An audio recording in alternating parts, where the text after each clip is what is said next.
नमस्कार दोस्तों, आप सभी का स्वागत है हमारे YouTube channel expert study point में। तो आज फिर से आप लोगों के लिए एक प्रैक्टिस सेट लेकर आया हूं, जिसमें इम्पोर्टेंट 15 क्वेश्चन लाए हैं जो कि विज्ञान से रिलेटिव है। विज्ञान से रिलेटिव 50 महत्वपूर्ण प्रश्न काफ़ी ही शानदार है, जो प्रीवियस ईयर में सबसे ज़्यादा बार पूछे गए हैं। चाहे बिहार दरोगा हो, एनटीपीसी हो, ग्रुप डी हो, एसएससी हो, इन सभी प्रतियोगिताओं में सबसे ज़्यादा बार पूछे गए क्वेश्चन हैं। वीडियो को अंत तक देखिए, आपको खुद पता चल जाएगा कि कितना शानदार वीडियो था और कितना अच्छे अच्छे क्वेश्चन आज लाए थे। तो चलिए, समय को बिना व्यर्थ करते हुए आज की जो क्लास है उसको स्टार्ट करते हैं। तो आज का पहला प्रश्न, दूध से क्रीम निकालने पे क्या होता है? जब दूध से क्रीम निकाला जाता है तो क्या होता है? तो बता दें कि इसका राइट आंसर हो जाएगा दूध का घनत्व बढ़ जाता है। दूध का जो घनत्व होता है, जब दूध से क्रीम निकालते हैं तो दूध का घनत्व क्या होता है? बढ़ जाता है। अधिकतर लोग समझते हैं कि दूध से क्रीम निकालने पे उसका घनत्व घट जाएगा, लेकिन ऐसा नहीं होता है। दूध का जो घनत्व है बढ़ जाता है। चलिए अगले क्वेश्चन की ओर चलते हैं। 1 हॉर्स पावर HP यानी 1 हॉर्स पावर कितने वाट के बराबर होते हैं? तो इसका राइट आंसर हो जाएगा ऑप्शन नंबर सी, 746 वाट। 746 वाट बराबर 1 हॉर्स पावर होता है। चलिए अगले क्वेश्चन की ओर चलते हैं। हमारे भोजन में संरचनात्मक खाद्य पदार्थ कौन सा है? हमारे भोजन में संरचनात्मक खाद्य पदार्थ है, तो इसका राइट आंसर हो जाएगा ऑप्शन नंबर सी, विटामिन एवं खनिज। तो चलिए अगले क्वेश्चन की ओर चलते हैं। हमारे आहार का कौन सा भाग हड्डियों और दांतों की संरचना के लिए आवश्यक है? हमारे आहार का कौन सा जो भाग है वो हड्डी और दांतों की संरचना के लिए आवश्यक है? तो इसका राइट आंसर हो जाएगा option number C, calcium. Calcium एवं फास्फोरस भी होता है, तो फास्फोरस नहीं है, दोनों साथ में भी रहते हैं, कैल्शियम एवं फास्फोरस रहता है। चलिए अगले क्वेश्चन की ओर चलते हैं। स्कोटिक विज्ञान है। स्कोटिक विज्ञान क्या है? तो इसका राइट आंसर हो जाएगा ऑप्शन नंबर बी, ध्वनि से संबंधित है। स्कोटिक्स जो है ध्वनि से संबंधित है। चलिए अगले क्वेश्चन की ओर चलते हैं। प्रकाश तरंग किस प्रकार की तरंग है? प्रकाश जो तरंग है वो किस प्रकार की तरंग है? तो बता दें कि इसका राइट आंसर हो जाएगा ऑप्शन नंबर ए, अनुप्रस्थ तरंग। प्रकाश अनुप्रस्थ तरंग होता है, जबकि ध्वनि की बात करें, ध्वनि आपको अनुदैर्घ्य हो जाता है। दो ही क्वेश्चन काफ़ी बार पूछा हुआ है कि प्रकाश किस प्रकार की तरंग है, तो प्रकाश अनुप्रस्थ तरंग हो जाएंगे, और जबकि ध्वनि की बात करें तो ध्वनि आपको अनुदैर्घ्य तरंग हो जाएंगे। चलिए अगले क्वेश्चन की ओर चलते हैं।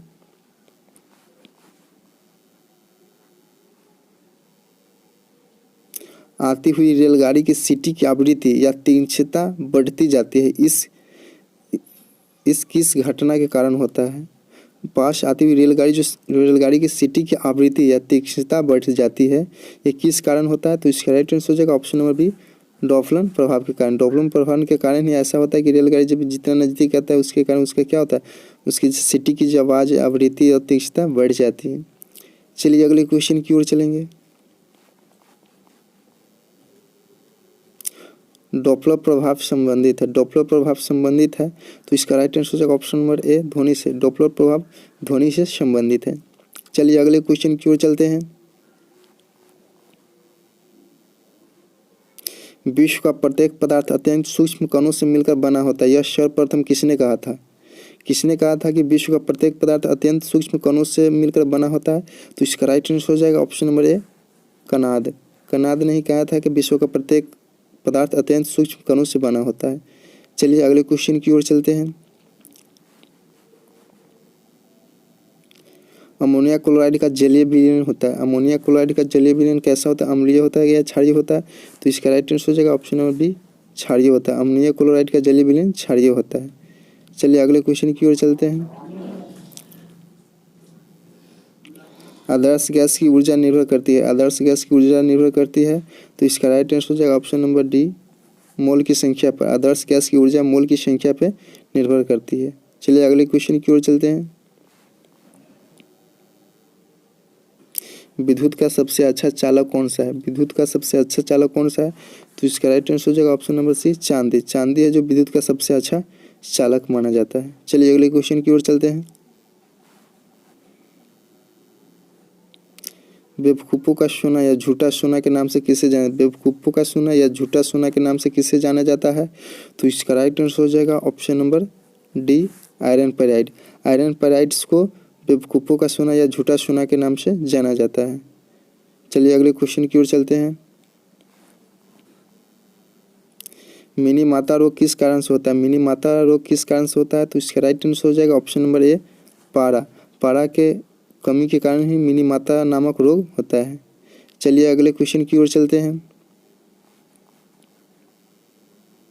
सफ़ेद सोना के नाम से किसे जाना जाता है? ऑप्शन जो दिए गए हैं उनमें से सफ़ेद सोना के नाम से किसे जाना जाता है? तो इसका राइट आंसर हो जाएगा ऑप्शन नंबर डी, प्लेटिनम को। प्लेटिनम को सफ़ेद सोना के नाम से भी जाना जाता है। चलिए अगले क्वेश्चन की ओर चलते हैं। मानव मस्तिष्क कितने ग्राम का होता है? मानव मस्तिष्क जो होता है वो कितने ग्राम का होता है? तो इसका राइट आंसर हो जाएगा ऑप्शन नंबर सी, 1385 ग्राम का होता है। मानव मस्तिष्क का जो वजन होता है 1385 ग्राम होता है। चलिए अगले क्वेश्चन की ओर चलते हैं।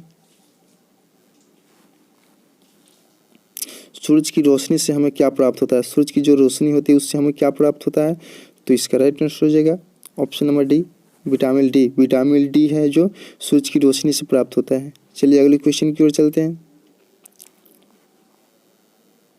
मनुष्य के शरीर की सबसे छोटी ग्रंथि कौन है? मनुष्य के शरीर की सबसे छोटी ग्रंथि कौन है? तो इसका राइट आंसर हो जाएगा ऑप्शन नंबर बी, प्यूटरी ग्रंथि। प्यूटरी ग्रंथि जो मनुष्य के शरीर की सबसे छोटी ग्रंथि है। चलिए अगले क्वेश्चन की ओर चल देंगे। कौन सा जीव मिट्टी की उर्वरता को बनाए रखता है? कौन सा जीव है जो मिट्टी की उर्वरता को बनाए रखता है? तो इसका राइट आंसर हो जाएगा ऑप्शन नंबर बी, केंचुआ। केंचुआ जो है मिट्टी की उर्वरता को बनाए रखता है, इसीलिए केंचुआ को किसानों का मित्र कहा जाता है। चलिए अगले क्वेश्चन की ओर चलते हैं। रेडियो कार्बन काल निर्धारण किससे संबंधित है? रेडियो कार्बन काल निर्धारण किससे संबंधित है? तो इसका राइट आंसर हो जाएगा ऑप्शन नंबर डी, जीवाश्म से। जीवाश्मों से संबंध है रेडियो कार्बन काल निर्धारण। चलिए अगले क्वेश्चन की ओर चलते हैं। ठोस कार्बन डाइऑक्साइड को क्या कहा जाता है? ठोस कार्बन डाइऑक्साइड को क्या कहा जाता है? तो इसका राइट आंसर हो जाएगा ऑप्शन नंबर सी, शुष्क बर्फ। तो ये भी क्वेश्चन काफ़ी बार पूछा गया है कि शुष्क बर्फ किसे कहा जाता है? तो ठोस कार्बन डाइऑक्साइड को शुष्क बर्फ कहा जाता है। चलिए अगले क्वेश्चन की ओर चलते हैं।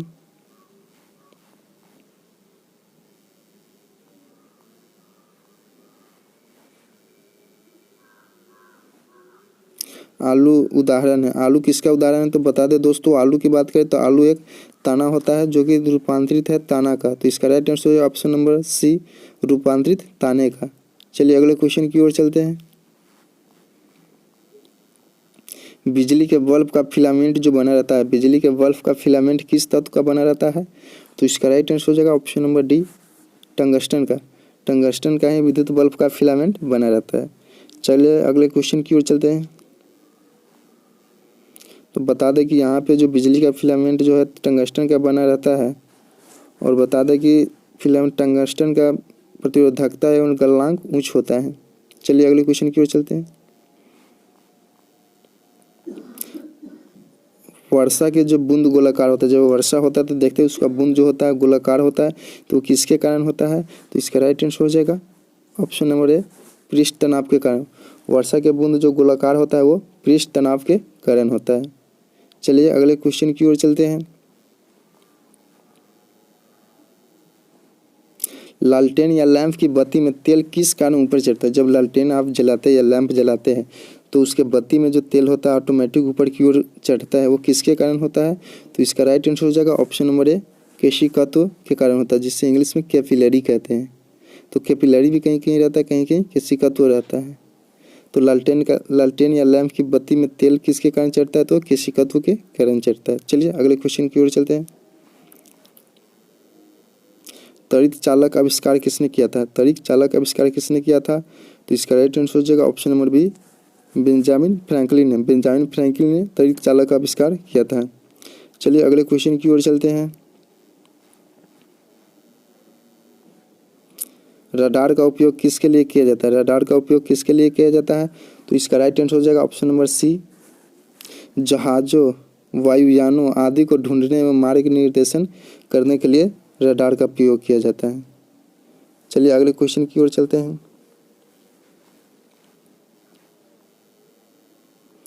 सूरज की जो ऊर्जा उत्पन्न होती है, सूरज की ऊर्जा उत्पन्न होती है, तो इसका राइट आंसर हो जाएगा ऑप्शन नंबर बी, नाभिकीय संलयन द्वारा। सूरज की जो ऊर्जा उत्पन्न होती है नाभिकीय संलयन के द्वारा होता है। चलिए अगले क्वेश्चन की ओर चलते हैं। हाइड्रोजन बम आधारित है, हाइड्रोजन बम किस पे आधारित है? तो इसका राइट आंसर हो जाएगा ऑप्शन नंबर ए, नाभिकीय संलयन। हाइड्रोजन बम नाभिकीय संलयन पर आधारित है। चलिए अगले क्वेश्चन की ओर चलते हैं। तो अगला नेक्स्ट क्वेश्चन आ चुका है, परमाणु बम का सिद्धांत किस पर आधारित है? हाइड्रोजन बम देखे थे आप, परमाणु बम। तो परमाणु बम आपको बता दें कि परमाणु बम नाभिकीय विखंडन पे है, जबकि हाइड्रोजन बम नाभिकीय संलयन पर है और परमाणु बम नाभिकीय विखंडन पे आधारित है। चलिए अगले क्वेश्चन की ओर चलेंगे। सापेक्ष आर्द्रता नापी जाती है, सापेक्ष आर्द्रता की बात हो रही है, तो सापेक्ष आर्द्रता आपको हाइग्रोमीटर से मापा जाता है। सापेक्ष आर्द्रता आपको हाइग्रोमीटर से मापा जाता है, जबकि सापेक्ष घनत्व अगर पूछता है, घनत्व पूछता है तो हाइड्रोमीटर से मापा जाता है। चलिए अगले क्वेश्चन की ओर चलते हैं। एक बैरल में कितने लीटर होते हैं? एक बैरल में कितने लीटर होते हैं? तो इसका राइट आंसर हो जाएगा ऑप्शन नंबर सी, 159। चलिए अगले क्वेश्चन की ओर चलते हैं। एक बार बराबर होते हैं, एक बार किसके बराबर होते हैं? तो इसका राइट आंसर हो जाएगा ऑप्शन नंबर सी, 10 के पावर 5 पास्कल के बराबर होते हैं। एक बार बराबर 10 के पावर 5 पास्कल होता है। चलिए अगले क्वेश्चन की ओर चलते हैं। किसी तत्व के वे परमाणु जिनकी परमाणु संख्या समान हो, जिनकी परमाणु संख्या समान हो परंतु द्रव्यमान, परंतु उसका परमाणु भार भिन्न भिन्न हो, तो क्या कहलाता है? तो इसका राइट आंसर हो जाएगा ऑप्शन नंबर ए, समस्थानिक। समस्थानिक में परमाणु संख्या समान होता है, जबकि परमाणु भार या द्रव्यमान भिन्न भिन्न होता है। और समभारिक की बात बता दें तो समभारिक में परमाणु संख्या भिन्न भिन्न होता है, जबकि परमाणु भार सेम होता है। चलिए अगले क्वेश्चन की ओर चलते हैं फिर से। संसार में सबसे तेज बढ़ने वाला पौधा कौन है? संसार में सबसे तेज बढ़ने वाला पौधा कौन है? तो इसका राइट आंसर हो जाएगा ऑप्शन नंबर डी, बांस। बांस जो है संसार में सबसे तेज से बढ़ने वाले पौधे हैं। चलिए अगले क्वेश्चन की ओर चलते हैं। विश्व में सबसे लंबा पौधा कौन सा? विश्व में सबसे लंबा पौधा कौन सा है? तो इसका राइट आंसर हो जाएगा option number A, eucalyptus. Eucalyptus विश्व में सबसे लंबा पौधा है।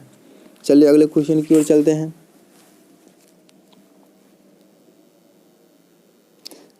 तारपीन का तेल किससे प्राप्त किया जाता है? तारपीन का जो तेल होता है वो किससे प्राप्त किया जाता है? तो इसका राइट आंसर हो जाएगा ऑप्शन नंबर सी, चीड़ से। चीड़ से ही तारपीन का तेल प्राप्त किया जाता है। चलिए अगले क्वेश्चन की ओर चलते हैं।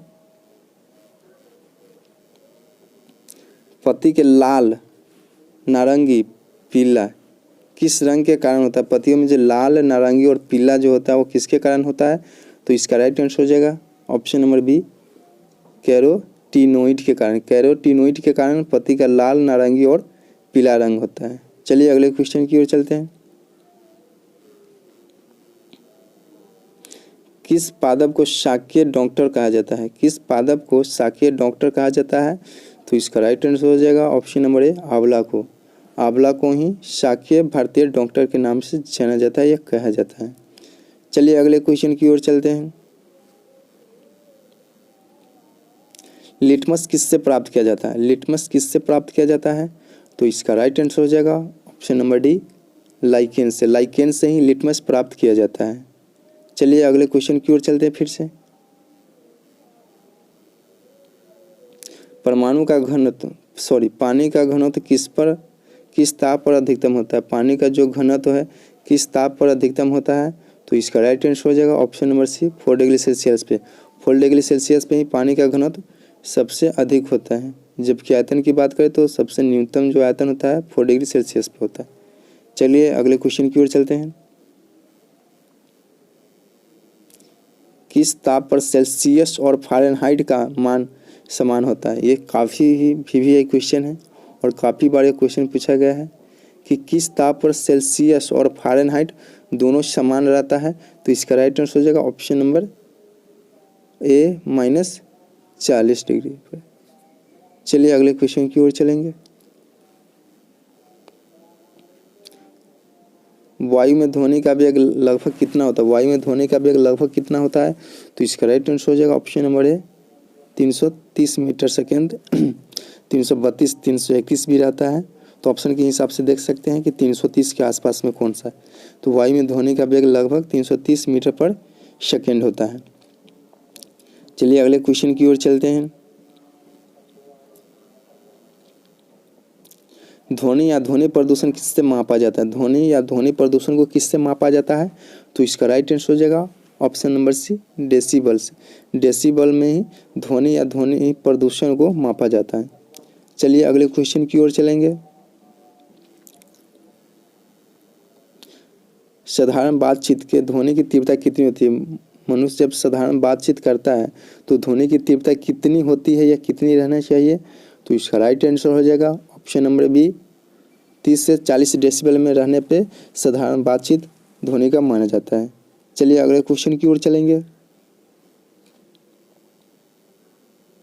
यदि वायुमंडल नहीं हो तो पृथ्वी से आकाश का रंग कैसा दिखाई देगा? अगर मान लीजिए वायुमंडल नहीं होगा तो पृथ्वी से अगर आकाश को देखेंगे तो कैसा दिखाई देगा? तो ये ब्लैक यानी काला दिखाई देगा। चलिए अगले क्वेश्चन की ओर चलते हैं। प्राथमिक रंग कौन सा है? प्राथमिक रंग कौन सा है? तो इसका राइट आंसर हो जाएगा ऑप्शन नंबर C नीला, हरा, शैवाल नीला, हरा और लाल हो जाएगा। प्राथमिक रंग 3 होते हैं, जो कौन सा है? नीला, हरा और लाल। ये भी काफ़ी महत्वपूर्ण क्वेश्चन है, ये भी काफ़ी बार पूछा गया है। इसको याद करने का एक ट्रिक है, एकदम शॉर्ट ट्रिक है, नहला। अगर नहला याद है तो कभी भी आपका आंसर रॉन्ग नहीं होगा। N से नीला, 9 से नीला हो जाएगा, H से हरा हो जाएगा, लाल से तो लाल से लाल ही हो जाएगा। तो प्राथमिक रंग देख लिए, नीला, हरा और लाल होता है। चलिए अगले क्वेश्चन की ओर चलते हैं। रक्त का शुद्धिकरण कहाँ होता है? रक्त का शुद्धिकरण कहाँ होता है? तो इसका राइट आंसर हो जाएगा ऑप्शन नंबर C किडनी में। किडनी में ही रक्त का शुद्धिकरण होता है। चलिए अगले क्वेश्चन की ओर चलते हैं।